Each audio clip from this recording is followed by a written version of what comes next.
a los receptores adrenérgicos, beta-adrenérgicos en este caso, lo cual va a dar un antagonismo competitivo que al suspenderse va a dar una peligrosa característica de van a tener varios usos actualmente, como son el tratamiento en todas las etapas de los procesos isquémicos cardíacos. Pues para hablar un poquito de historia, tenemos que en 1906 Henry Day descubre los receptores adrenérgicos y esto lo hace merecedor de un premio Nobel. Y en 1948 Raymond Alkes separó los receptores en beta y alfa adrenérgicos. Los alfa se consideran vasoconstrictores y los beta cardioestimuladores. 10 años después, en 1958, James Clark prueba el propranolol para proteger el corazón en ataques de angina. En 1966, Chemical Industries creó el Practolol, un agonista cardioselectivo con alta afinidad a beta 1, que se descontinuaría en 1975. Años después se crearían los beta bloqueadores de tercera generación o vasoconstrictores por ser antagonistas alfa 1 y productores de óxido nítrico. Vasodilatadores. En el mecanismo del receptor beta 1 tenemos que van a estar situados en el sarcoma cardíaco. El receptor beta 1 es parte del sistema adenilciclasa. El sistema de proteína G permite que el receptor se una a la adenilciclasa y cuando esta se una, se activa y produce AMP cíclico por medio del ATP. Su acción más importante va a ser la apertura de los canales de calcio para aumentar la frecuencia y la fuerza de contracción del miocardio, un efecto inotrópico positivo, y el aumento de la captación de calcio citosólico por el retículo sarcoplasmático. También van a aumentar la corriente marcapasos en el nódulo sinusal, un efecto monotrópico positivo, y la velocidad de conducción se va a acelerar, un efecto traumatrópico positivo. En los receptores beta 2 se van a encontrar principalmente en músculo liso, bronquial y vascular. Los receptores beta 2 cardíacos, al igual que los beta 1, están acoplados a sí mismos a una proteína G estimuladora, pero estos también van a estar acoplados a una proteína G inhibitoria que media posiblemente los efectos de los receptores de los beta 2. Y en los receptores beta 3, el papel de estos receptores se encuentra establecido en el tejido adiposo. Se mencionaba en el OPI que su existencia y función del corazón aún no están muy bien aceptados del todo, pero se supone que las señales transmitidas por estos receptores ejercen un efecto inotrópico negativo en la insuficiencia cardíaca, aumentando la producción de óxido nítrico. Aquí tenemos una imagen donde tenemos que los receptores beta 1 adrenérgicos van a estar unidos a una proteína GS. Los beta 2 van a estar unidos tanto a una proteína GS como a una proteína GI. Entonces, para que se active esto, se tiene que unir el receptor beta 1 o beta 2 en su caso a la vía de la adenilciclasa, y por medio de esta unión se va a convertir el ATP en AMP cíclico. El AMP cíclico va a activar a la proteína sinasa A, que esto va a tener la función de fosforilar los canales de calcio, permitiendo la entrada de los iones de calcio y así provocando un efecto inotrópico positivo o la taquicardia o el traumatismo. Ahorita les voy a hablar más de los efectos que puede tener. Entonces, esto se va a inhibir por medio de la acetilcolina. La acetilcolina activa la GI y pues inhibe que se realice este proceso. El AMP cíclico se puede degradar por medio de las fosfodiesterasas a AMP. Se mencionaba en el libro que los fármacos inhibidores de las fosfodiesterasas pueden provocar efectos simpático-miméticos, que son efectos similares a los que había en el sistema simpático. Entonces, los efectos mediados a través de la estimulación de los receptores beta-adrenérgicos los dividí en beta 1, beta 2 y beta 3. En el beta 1 tenemos un inotropismo positivo, monotropismo positivo. En el nódulo atrioventricular se va a cortar el periodo refractario y va a acelerar la velocidad de conducción. Van a producir humor acoso, secreción de renina, liberación de hormona antidiurética, estimula la lipólisis, la calorigénesis y estimula la apoptosis. En los beta 2 hay una vasodilatación arteriovenosa, una bronchodilatación, una relajación intestinal y uterina, relajación del músculo detrusor, estimula la glucogenólisis, estimula la gluconeogénesis, estimula la liberación de DNA, el temblor, la hipopotasemia, la liberación de insulina y glucagón y van a provocar vasodilatación, liberación de óxido nítrico, va a estimular la lipólisis, estimular la glucogenólisis y la calorigénesis. En la regulación de la baja de los receptores, tenemos que estos receptores van a responder a un estímulo prolongado y excesivo, internalizándose y regulándose a la baja. Esto genera una respuesta inotrópica beta-adrenérgica disminuida. Para iniciar, la internalización se debe al aumento de la actividad sinasa del receptor beta-1 adrenérgico en respuesta al exceso de actividad beta-1 agonista. La beta-1 ARK fosforila al receptor beta-1 en presencia de beta-resting y se desacopla de GS y se internaliza. La regulación a la baja del receptor beta se produce cuando el tratamiento se prolonga con agonistas adrenérgicos. El tiempo y el grado de la regulación va a depender de múltiples factores como puede ser la edad, la velocidad, la dosis o la infusión.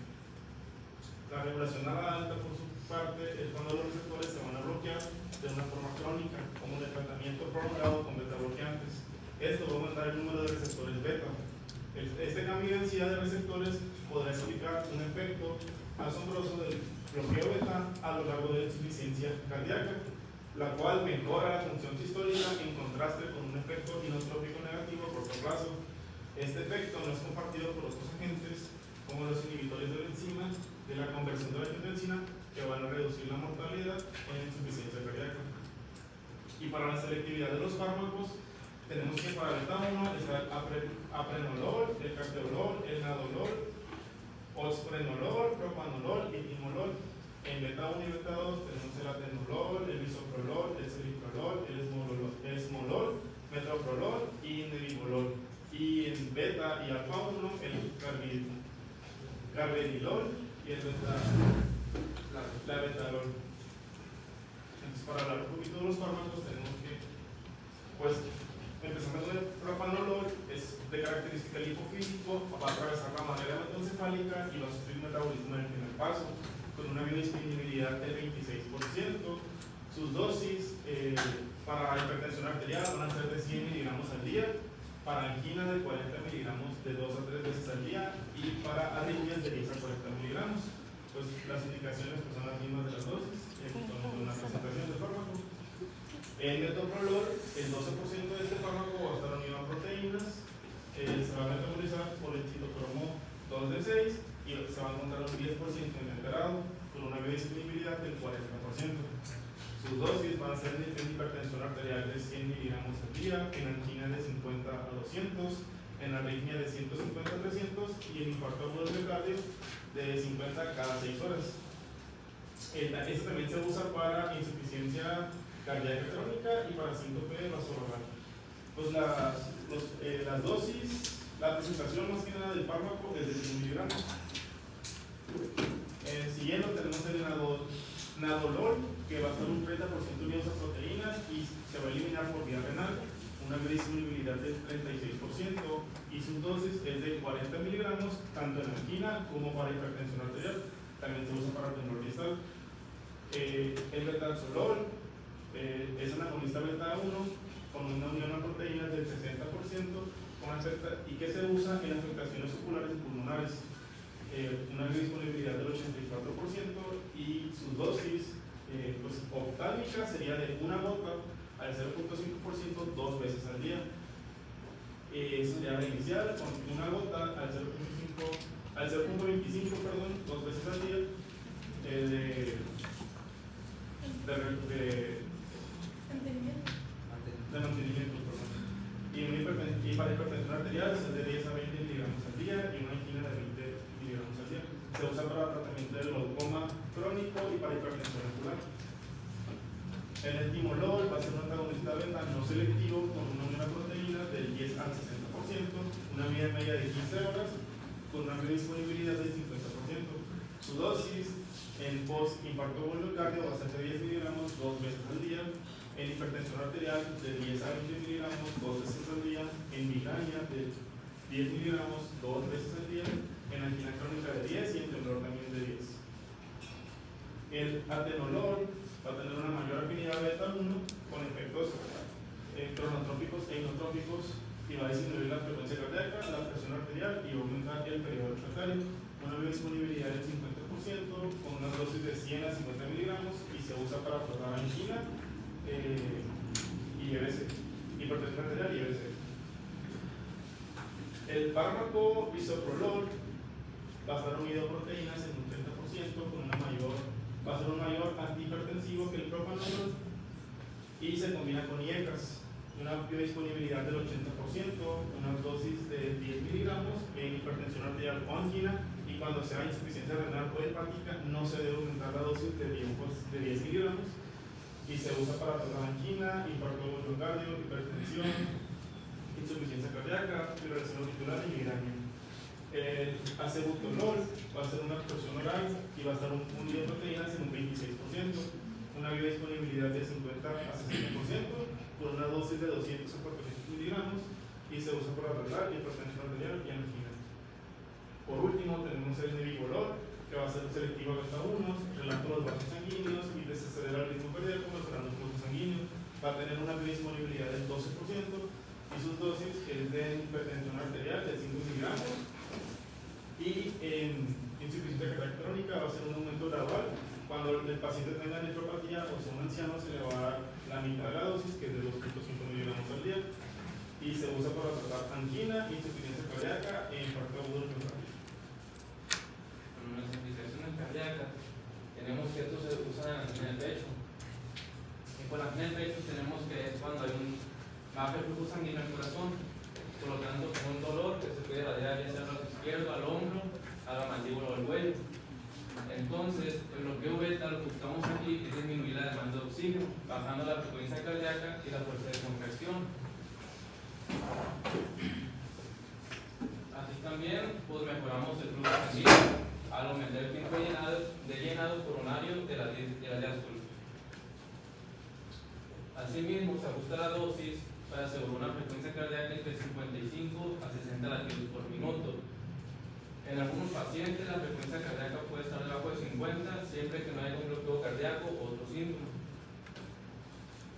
Asimismo, los beta-bloqueantes con propiedades vasodilatadoras, como el carvedilol, no es deseable alcanzar frecuencias cardíacas en reposo tan bajas, pues la reducción de la poscarga juega un papel fundamental en la reducción de la demanda de oxígeno en el miocardio. Asimismo, hay pacientes que no responden pues, a los beta-bloqueantes. Uno de ellos es cuando tienen una enfermedad obstructiva coronaria grave que es responsable de una angina aún en niveles bajos de esfuerzo y a 100 latidos por minuto. Y también cuando el aumento normal de la presión telediastólica y el ventrículo izquierdo que resulta de un efecto inotrópico negativo excesivo y la subsiguiente reducción en el flujo sanguíneo subendocardio. Asimismo, en la variante de angina de pecho prismeta no es recomendable hacer uso de beta-bloqueantes. Esto es debido porque en esta angina de pecho está ocasionado por un vasoespasmo. Entonces, con los beta-bloqueantes podemos hacer que este vasoespasmo se incremente, se exacerbe más.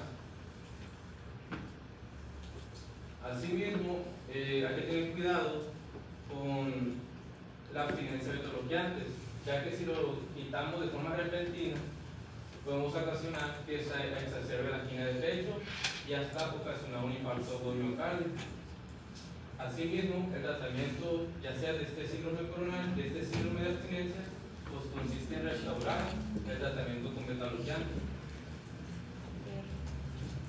En una angina inestable, el bloqueo debe instaurarse temprano en pacientes con presión arterial y frecuencia cardíaca elevada. Cuanto más baja la frecuencia cardíaca, pues menos riesgo habrá de que aparezca isquemia recurrente.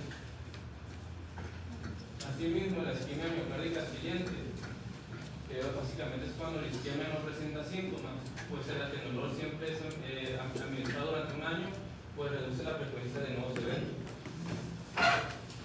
Asimismo, en un infarto con miocardio, el bloqueo beta temprano pues tiene poco efecto sobre la mortalidad. Es mejor introducirlo cuando la situación hemodinámica del paciente pues, se ha estabilizado. Asimismo, existe abundante evidencia a favor del uso de beta-bloqueantes para prevenir la muerte súbita tras un infarto de miocardio. Asimismo, el bloqueo beta posinfarto tenemos que reducir la mortalidad en un 23%. Lo más eficaz viene siendo el timolol, propanolol, metoprolol y atenolol. El metoprolol tiene resultados excelentes a largo plazo. En el bloqueo beta posinfarto, asimismo, en pacientes con disfunción del ventrículo izquierdo, la dosis de carvedilol se incrementa de forma gradual y se logra reducir asimismo la mortalidad con disminución de las arritmias ventriculares y de los reinfartos. En pacientes con alto riesgo con insuficiencia cardíaca, pues debe recurrir con un beta-bloqueante con cautela, incrementando la dosis de forma gradual, ya sea de carvedilol, metoprolol o bisoprolol. Asimismo, se hacen estudios en el cual uno de ellos es el CIVIS-2, en el cual se utilizó como el fármaco bisoprolol, el cual se demostró que motivó una reducción del 44% en el riesgo relativo de muerte súbita. Asimismo, como bajar los ingresos hospitalarios, la mortalidad, etc.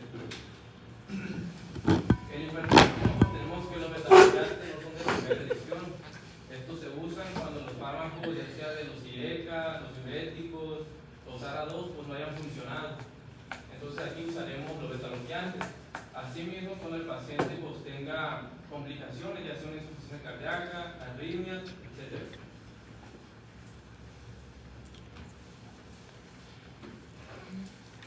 Asimismo, en la hipertensión con pacientes diabéticos, con la comparación del tratamiento con atenolol frente a captopril no hubo ninguna diferencia significativa, así que siempre se requerirá tratamientos con múltiples fármacos, diuréticos, bloqueo de canales de calcio.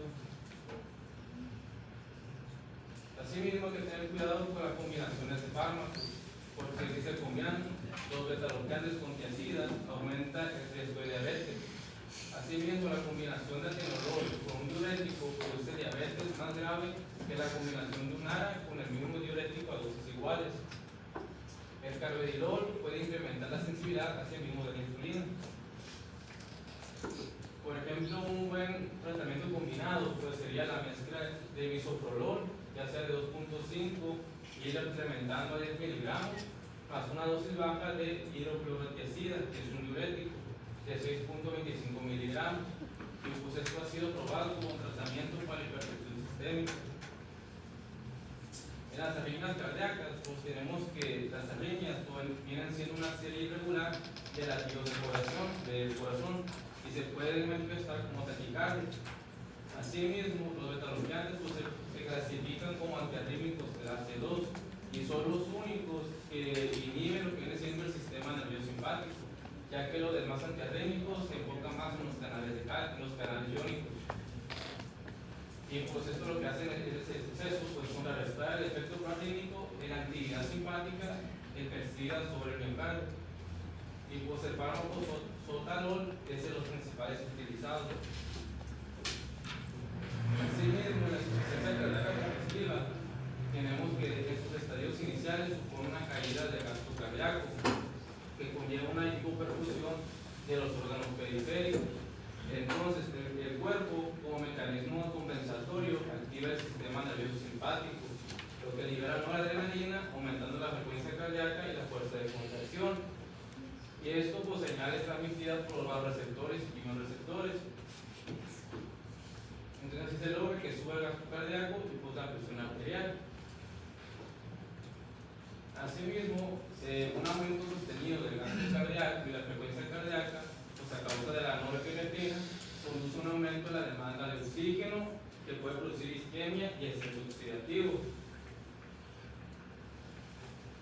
Asimismo, la administración aguda de beta-bloqueantes disminuye el índice cardíaco y la presión arterial al principio, pero a largo plazo se asocia dicho tratamiento con un aumento del índice cardíaco, la fracción de eyección y una disminución de la presión diastólica final del ventrículo izquierdo. Entonces, el uso de beta-bloqueantes pues, asocia un 30% en la reducción de la mortalidad y un 40% en la reducción de hospitalizaciones en pacientes con insuficiencia cardíaca. Entonces, ¿a quién se prescriben estos beta-bloqueantes? Pues en la insuficiencia cardíaca ya sea de leve a moderada, Cuando se encuentra insuficiencia cardíaca grave, pues generalmente no se da, y mucho menos cuando está descompensada. Ya sea porque cuando está descompensada significa que básicamente los riñones no reciben suficiente sangre y comienza a retener líquidos, lo que ocasiona un edema generalizado y el corazón empieza a aumentarse la insuficiencia cardíaca. Entonces, en un caso de insuficiencia cardíaca grave, lo que buscamos es totalmente lo contrario: aumentar la frecuencia, la fuerza de contracción y disminuir el edema. Si el paciente se estabiliza y baja la insuficiencia cardíaca a moderado o leve, ahí podemos administrar nuevamente los beta-bloqueantes. Y pues, así mismo se prescribe también a pacientes asintomáticos o sin infarto.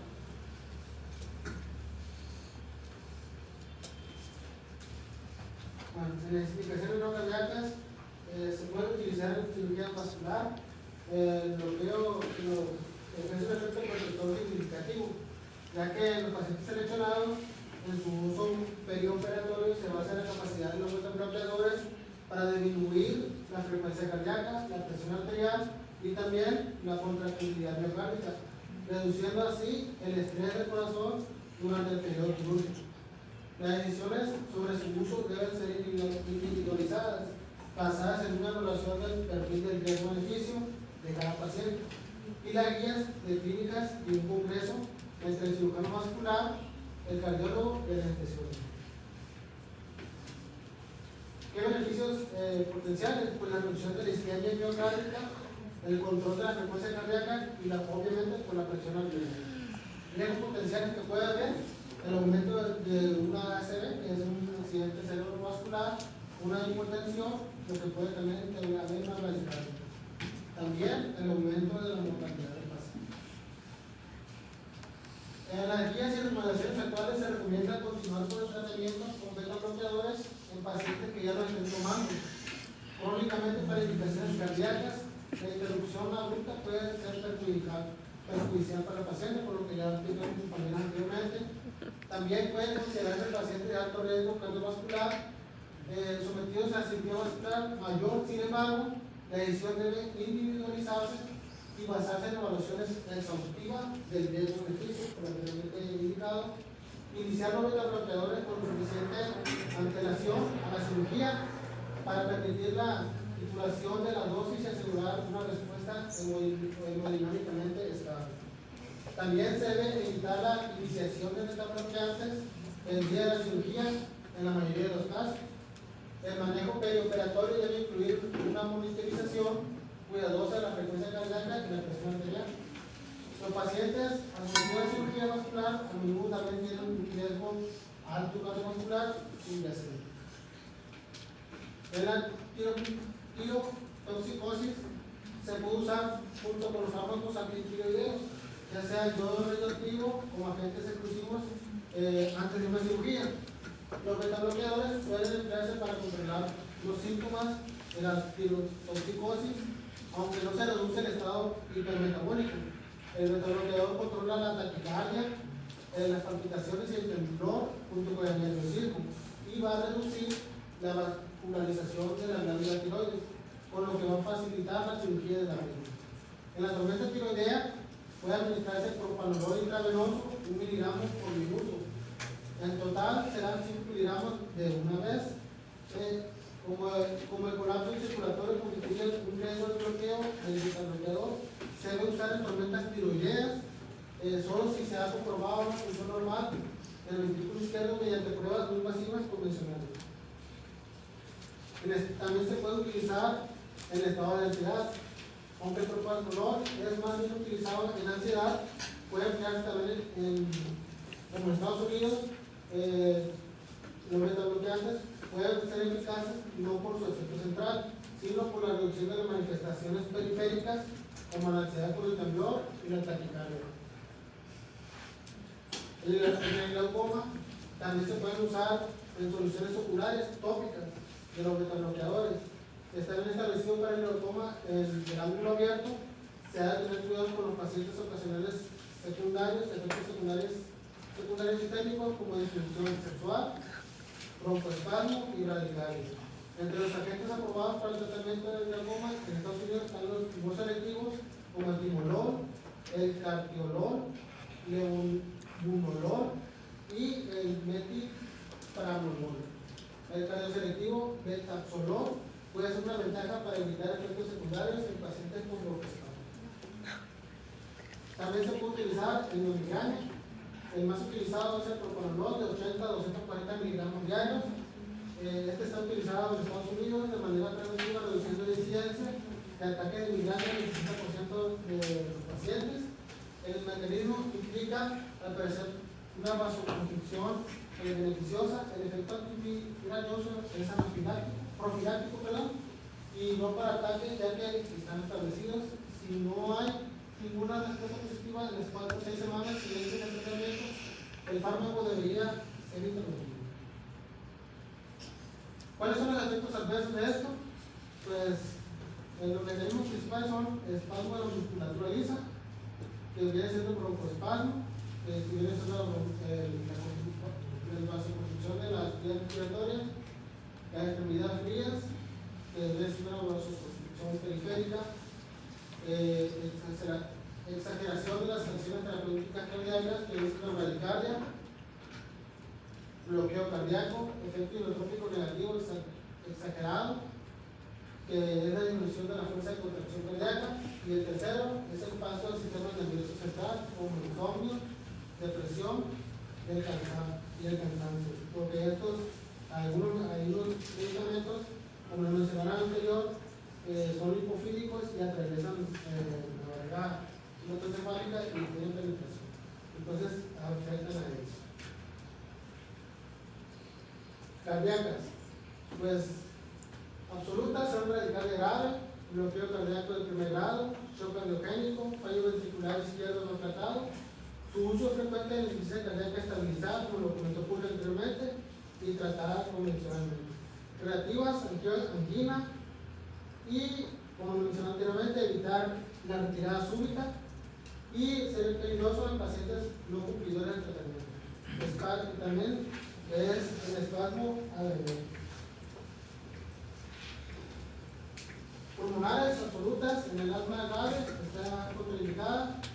Por espasmo es muy importante preguntar al paciente si ha que dar este medicamento, si tiene algún tipo de asma o tiene problemas pulmonares, antes de dar o recomendar este tipo de fármacos. Relativas, asma moderada, broncoespasmo, enfermedad crónica de vías respiratorias, consideración, utilizar fármacos con cardioselectividad más estimulante de los receptores beta-2 inhalables. El sistema nervioso central, absoluta, depresión grave, evitar propranolol.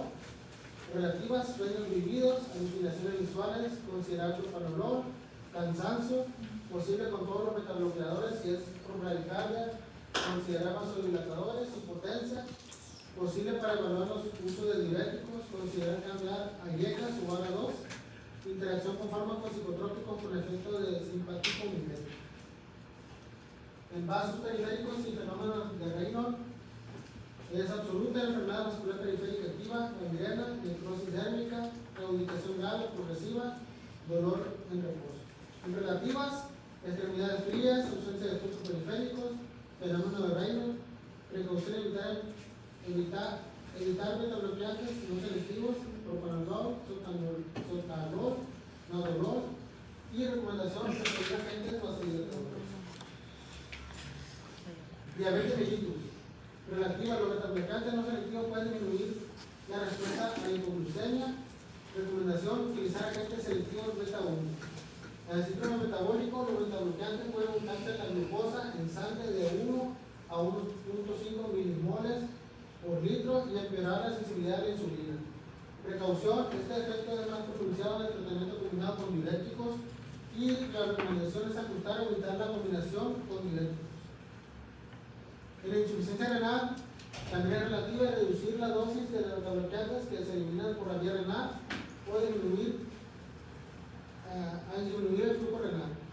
Hepatopatía, evitar agentes por elevado tratamiento hepático, propranolol, carvedilol, timolol, acebutolol, metoprolol. Recomendación: usar fármacos con bajo tratamiento hepático, atenolol, nadolol y sotalol. Si se reducen las proteínas plasmáticas, disminuir la dosis, aunque se une mucho a ellas con panadol, ibuprofeno y isoprostol. Hipertensión en el embarazo se ha asociado al uso de beta-bloqueantes durante el embarazo con parto prematuro, en neonatos de pequeños de la edad gestacional, malformaciones cardíacas fetales y mortalidad perinatal. La OMS considera metildopa y beta-bloqueantes como opciones terapéuticas eficaces para la hipertensión arterial leve o moderada durante el embarazo.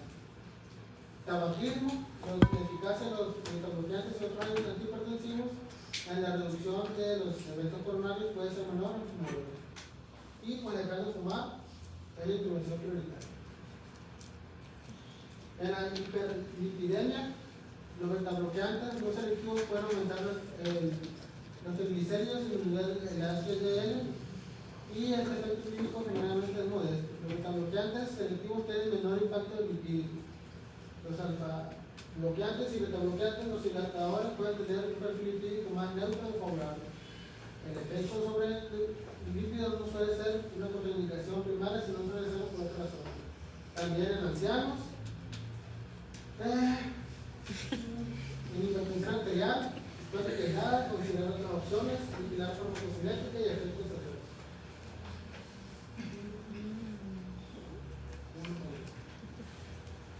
La sobredosis de beta-bloqueantes puede causar radical significativa, una frecuencia cardíaca menor de 60. En el tratamiento de la bradicardia se puede aplicar atropina intravenosa. La dosis es de 1 a 2 miligramos por vía intravenosa. Y el mecanismo de esta va a bloquear la acetilcolina, aumentando la frecuencia cardíaca. El segundo sería la aplicación de un marcapasos temporal intravenoso, ya sería en casos graves. Y la indicación de esta sería una bradicardia severa que no responda a la terapia. Pues ya ese sería un procedimiento quirúrgico, que sería en el lugar del pues ya sería.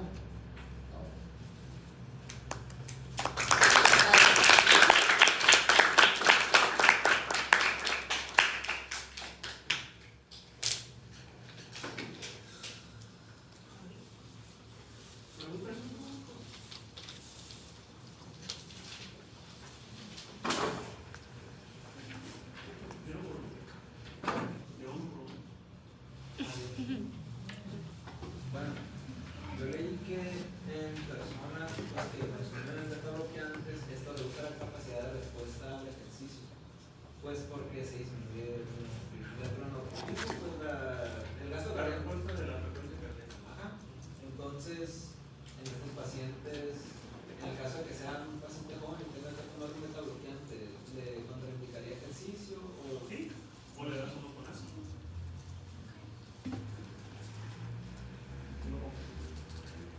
es la Actividad simpático mimético. Así viene la clasificación de los beta-bloqueantes, con ácido y sin ácido. ¿Qué más? ¿Cuál sería la alternativa para aquellos pacientes que padecen de asma y tengan Los que tengan ácido. No O sé. los que sean cardioselectivos, que nada más tengan un efecto sobre el beta-1 y no sobre el beta-2. Pero los que tengan ASI tienen esa capacidad. El ASI es como, haz de cuenta que son bloqueadores incompletos, no son completamente bloquean el receptor, porque le dan necesita que haga un otro efecto. Entonces, Por eso no está marcado el broncoespasmo ni tampoco los vasodilatadores. es como un agonista parcial.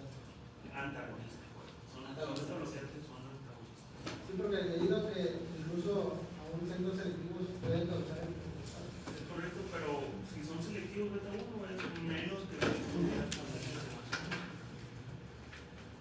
Más. Se mencionaba también que los beta-1 selectivos pueden ser muy útiles para los pacientes que tengan diabetes porque pueden enmascarar mucho los síntomas de una hipoglucemia, porque los síntomas pues son... Los beta-1 no, los beta no los mascaran, los beta completos. Sí, pues sería la alternativa utilizar beta-1 en ese momento. Son selectivos. Porque efectivamente la respuesta cuando un paciente es diabético y hace hipoglucemia, ya sea porque se puso insulina de más, porque no comió correctamente, porque tiene un proceso glucoso agregado. Entonces la reacción natural del paciente es que tenga taquicardia. taquicardia, diaforesis, piloerección, ansiedad, que es una respuesta francamente adrenérgica. Entonces, si a ese paciente ustedes le están dando un beta bloqueador, entonces le están inhibiendo su respuesta. Y para cuando el paciente se dé cuenta, o ustedes ya el paciente está bastante grave o muerto. Entonces, por eso se deben evitar este tipo de fármacos en aquellos pacientes que tienen diabetes o bien darle un cambio selectivo. ¿Algo más? ¿Qué dice que es así? Actividad simpático-mimética intrínseca. También leí que pueden servir para reducir el sangrado de varias heces hepáticas También, y el síndrome de abstinencia al alcoholismo por la reducción pues, de la ansiedad. correcto. Es buenísimo. Y en los pacientes con varices esofágicas, lo que hacen es disminuir la hipertensión portal y por lo tanto, de ahí hacia atrás, se disminuye la presión, entonces la varices no es tan importante. Disminuye el sangrado. ¿Qué más? Por ejemplo, un paciente que tenga hipertensión, lo que queremos ahí pues, es disminuir el hipertensión para regular la fracción de eyección, por así decirlo. Incluso ellos dijeron, estos fármacos no son de primera línea como el hipertensivo. Lo podemos administrar cuando el resto de las líneas farmacológicas hayan fallado. Y no es que disminuyen la fracción de eyección, sino que se relaja la arteria y entonces disminuye la tensión. Acuérdense que la tensión arterial está compuesta por varios factores. Pero nuestra intención, el efecto del fármaco en su mecanismo de acción es que disminuya la fracción de eyección, es cierto, porque son inotrópicos negativos.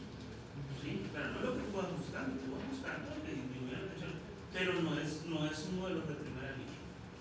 Incluso, alguna parte del OPI dice que debemos de asociarlo, lo debemos de asociar con quiénes, es con un IECA o con un calcio antagonista.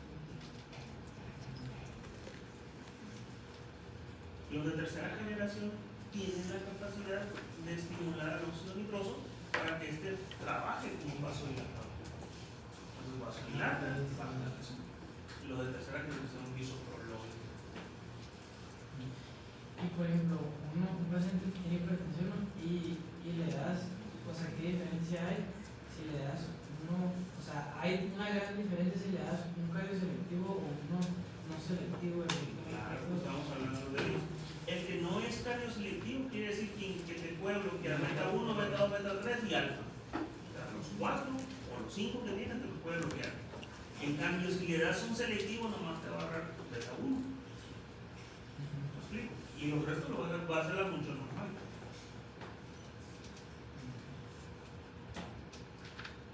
¿Qué más?